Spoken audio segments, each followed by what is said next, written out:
दोस्तों नमस्कार। जब मानवीय मूर्खताएं चरम पर होती हैं तो आत्मविश्वास कई गुना बढ़ जाता है। जी हाँ, सर्वाधिक मूर्ख और सर्वाधिक विद्वान इंसान में आत्मविश्वास निश्चित तौर पर चरम पर होता है।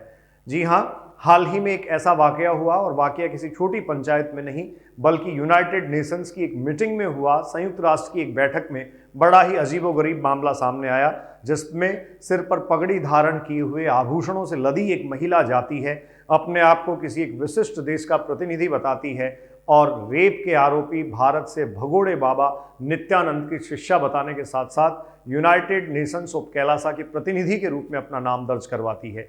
आप स्क्रीन पे मेरे पीछे देख रहे होंगे एक महिला जिनको सोशल मीडिया पे काफ़ी ट्रेंड किया जा रहा है और ये सोशल मीडिया पे काफ़ी तेज़ी से फैल रही हैं, वायरल हो रही हैं। इनके वायरल होने का कारण इनका अति आत्मविश्वास और असीम मूर्खता है।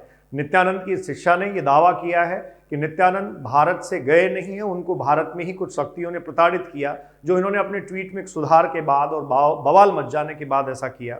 उससे पहले यूनाइटेड नेशंस की मीटिंग में शामिल होते हुए ये महिला कहती हैं कि मैं यूनाइटेड नेशंस ऑफ कैलासा की प्रतिनिधि के रूप में यहाँ सम्मिलित हुई हूँ और वहाँ मानवाधिकारों के हनन की जो कुछ बातें हैं उनको ये रखते हुए भारत में नित्यानंद पर हुए कुछ प्रताड़ना जैसे आरोपों की बात करती है।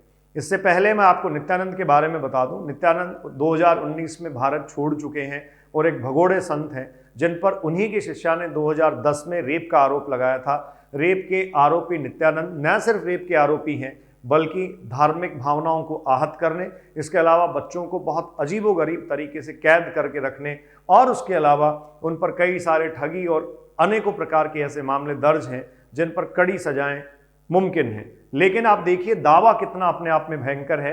एक व्यक्ति यहाँ से भागकर चला जाता है और दक्षिण अमेरिका के पास जाकर कहीं एक इक्वेडर जो कंट्री है, जो भूमध्य रेखा के बिल्कुल पास है, इक्वेडर आप जानते होंगे, उसके ठीक पास जाकर एक व्यक्ति एक द्वीप खरीदता है, एक आइलैंड लेता है।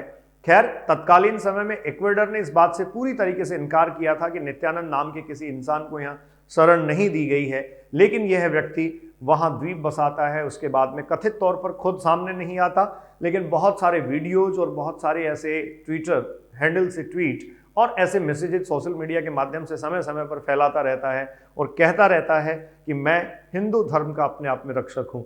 क्या हिंदू और सनातन धर्म इतना कमज़ोर है जो ऐसे भक्षक और ऐसे भ्रष्ट लोगों की भेंट चढ़ जाने के लिए ही बना है? नहीं, हिंदू धर्म अपने आप में संस्कृति और अपने आप में पुरजोर मानवीयता का समर्थन करने वाला धर्म है। हिंदू धर्म अपने आप में न सिर्फ एक धर्म है बल्कि जीने का एक तरीका है। लेकिन नित्यानंद जैसे भगोड़े लोग इस धर्म को न सिर्फ बदनाम करते हैं बल्कि उनकी प्रतिनिधि यूएन कॉन्फ्रेंस में पहुंचकर भारत पर आरोप भी लगा देती है। अब आपको ये जानने की जरूरत है कि यूएन कॉन्फ्रेंस में ऐसे ही कोई कैसे पहुंच जाता है। आपकी जिज्ञासा बढ़ गई होगी कि यूएन कॉन्फ्रेंस में किसी के पहुंच जाने का आलम ऐसा कैसे हुआ कि कोई भी वहां आया और पहुंच गया। देखिए ऐसा नहीं है। संयुक्त राष्ट्र संघ ने इसमें स्पष्टीकरण दिया है कि मानवाधिकारों के हनन से संबंधित इस बैठक में कोई भी व्यक्ति या कोई भी संस्था अपने आप को यहां रजिस्टर करके पहुंच सकती है।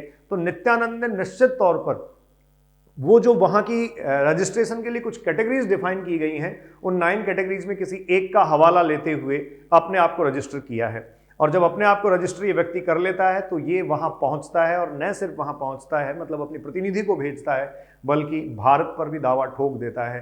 क्या आप मेरी बात से सहमत होंगे? असीम मूर्खताओं वाले असीमानंद नित्यानंद, कल को ये मत कह दीजिएगा कि आपने भी किसी एक एरिया को अपने नाम पे महेंद्रगढ़ कर लिया है। जी हाँ, खैर ये अतिशयोक्ति होगी, लेकिन फिलहाल इनकी मूर्खता का ना सिर्फ आपको आनंद लेना चाहिए बल्कि इनकी मूर्खता को पूरी तरीके से आपको खारिज करना चाहिए। इनकी मूर्खता को पूरी तरीके से आपको सिरे से हटा देना चाहिए। ऐसे लोग जो भारत में पैदा हुए हैं और भारत का नाम रोशन करने के बजाय भारत की नाक कटवाने में लगे हुए हैं। यूनाइटेड नेशंस में भी ये सब कार्यक्रम बदस्तूर जारी हैं।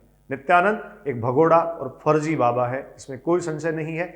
आप अभिव्यक्ति के माध्यम से मुझे सुन रहे थे, मैं MM बलडोदिया, और इसी प्रकार से कुछ तथ्यात्मक खबरों के साथ लगातार आपसे जुड़ा रहूंगा। बहुत बहुत धन्यवाद। नमस्कार।